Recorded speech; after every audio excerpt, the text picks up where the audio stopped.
Selamat datang. Di depan saya ada Honor 400 dan hari ini saya akan membahas unboxing serta melihat sekilas perangkat ini dan spesifikasinya.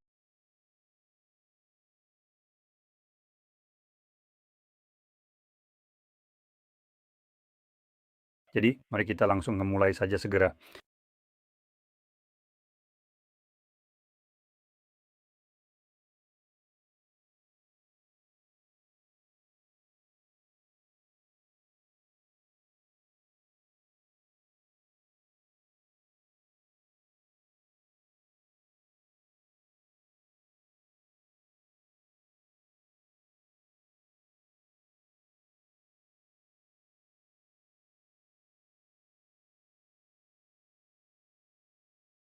Jadi di sini kita punya semua yang ada di dalam kotak, hanya dokumen, kabel pengisi daya, ini Type C ke Type C, dan ya itu saja, dan tentu saja ponselnya sendiri.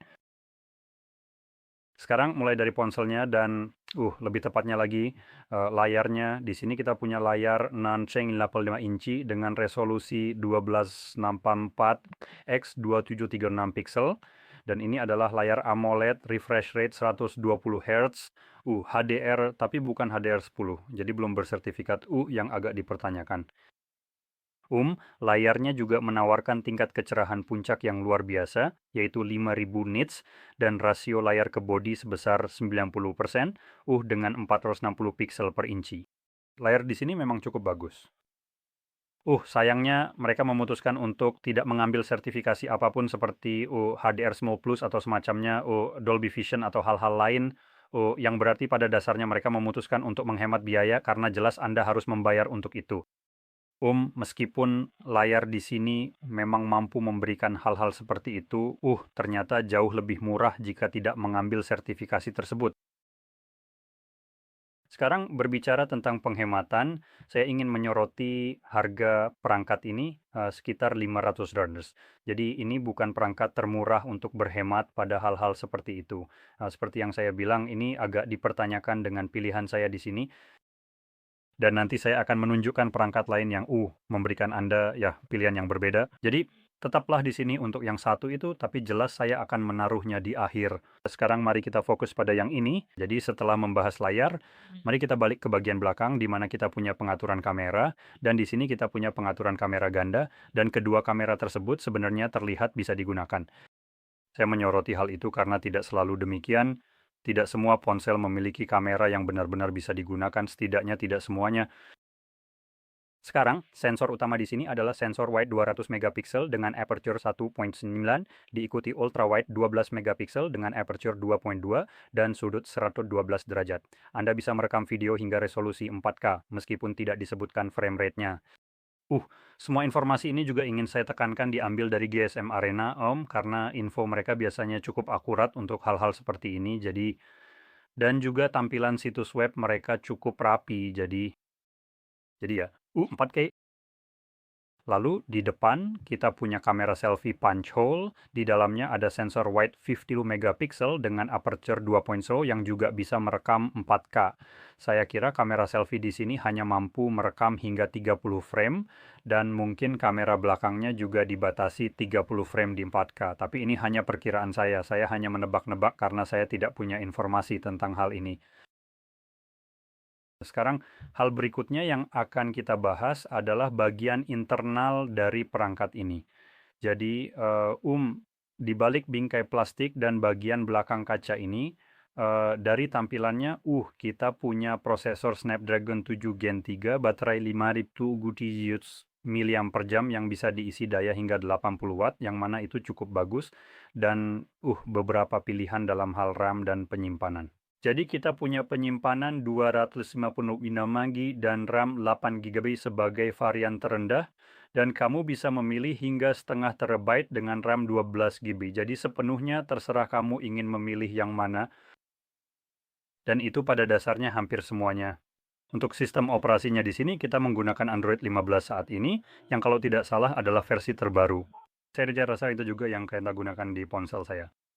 Dan perangkat ini akan mendapatkan hingga 6 kali pembaruan utama Android yang menurut saya juga cukup bagus. Ini adalah dorongan yang sangat bagus untuk membuat perangkat elektronik lebih tahan lama. Jadi tentunya pembaruan keamanan dan semua hal penting tersebut akan dijamin setidaknya selama 6 tahun penuh. Yang sejujurnya, setidaknya di tempat saya berasal, biasanya orang-orang menggunakan perangkat mereka selama sekitar 5 hingga 6 tahun. Jadi ini adalah perlindungan yang cukup baik dan komprehensif untuk jangka waktu yang panjang. Dan saya juga ingin menunjukkan bahwa Honor belum tentu satu-satunya perusahaan yang melakukan ini. Makin banyak yang ikut-ikutan ini. Jadi saya pikir perusahaan pertama yang benar-benar mulai melakukan itu mungkin Google dan diikuti oleh Samsung. Tapi ya, sekarang Honor dan saya yakin OnePlus juga melakukan ini dan saya rasa ada satu perusahaan lagi, tapi bagaimanapun juga. Jadi itu saja. Ini adalah Honor 400 dan sejujurnya ini hanyalah sebuah ponsel biasa dan harganya sedikit mahal untuk apa yang sebenarnya mereka tawarkan. Saya ingin mengklarifikasi hal ini dan sekarang mau bicara tentang seperti yang saya sebutkan alternatif lain. Biar saya buka saja di ponsel saya supaya bisa saya perlihatkan. Ini akan menjadi CMF Note Telepon 2 Pro. Mungkin tampilannya tidak semenarik itu, tapi saya ingin membahas ini karena kemungkinan besar inilah ponsel yang bisa mengalahkan semua perangkat kelas menengah bawah hingga hampir kelas atas. Mungkin tampilannya tidak semewah beberapa perangkat lain, tapi sungguh ponsel ini benar-benar memberikan nilai luar biasa untuk uang Anda. Jadi sebagai perbandingan di antara keduanya, ini benar-benar setengah dari harganya. Ponsel ini hadir dengan prosesor yang bisa dibilang sama atau setidaknya sangat mirip, bahkan mungkin sedikit lebih cepat mengingat ini adalah 8 Gen 3. Ini menggunakan Dimensity 7300 Pro, jadi sepertinya sedikit di overclock menurut saya. Layarnya sedikit lebih besar. Resolusinya adalah 1080p yang jernih, RAM-nya 8 GB yang cukup besar dan di mana ya? Dan 128 GB penyimpanan internal langsung dari pabrik. Kamu juga bisa mendapatkan yang 256 GB. Dan kita punya penyimpanan yang bisa diperluas yang cukup bagus. Untuk kameranya, kita dapat kamera ganda 50 megapiksel wide dan telefoto, serta 8 megapiksel ultra wide. Soal kamera, memang ada sedikit yang dikorbankan, tapi tetap bisa merekam 4K 30 frame per detik. Dan kamera selfie akan jauh lebih rendah, yaitu 16 megapiksel dan hanya 1080p 30 fps. Ini jelas adalah 4K dan sensornya 50 megapiksel. Tapi ketemunya baterai berkapasitas 5000 mAh yang sangat besar, pengisian daya kabel 33 watt yang cepat, dan harganya hanya 250 saja. Dari tengah warga dan Anda akhirnya mendapatkan sesuatu yang pada dasarnya sebanding dengan apa yang kita miliki di sini saat ini juga. Dan juga kita punya hal-hal seperti sertifikasi, seperti HDR10 Plus, karena ponsel dengan harga setengahnya memutuskan untuk tidak mengorbankan fitur-fitur itu, sambil tetap memberikan perangkat yang sebanding dengan sertifikasi di harga setengahnya.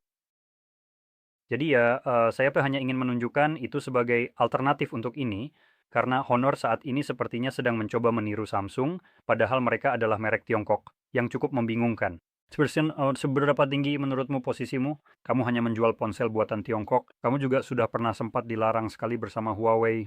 Jadi ya, menurut saya ponsel-ponsel ini sangat membingungkan karena sepertinya mereka berpikir sedang menjual ponsel flagship yang luar biasa. Mereka juga mematok harganya seperti itu. Mereka bahkan mematok harga seolah-olah ini adalah ponsel bermerek Apple, padahal ini Honor. Jadi itu seharusnya sudah cukup menjelaskan semuanya. Jadi dengan semua informasi ini, semoga video ini dapat benar-benar bermanfaat untuk Anda. Dan jika Anda merasa sangat terbantu dengan konten ini, jangan lupa untuk menekan tombol like, subscribe ke channel ini, dan terima kasih banyak sudah menonton video ini sampai selesai.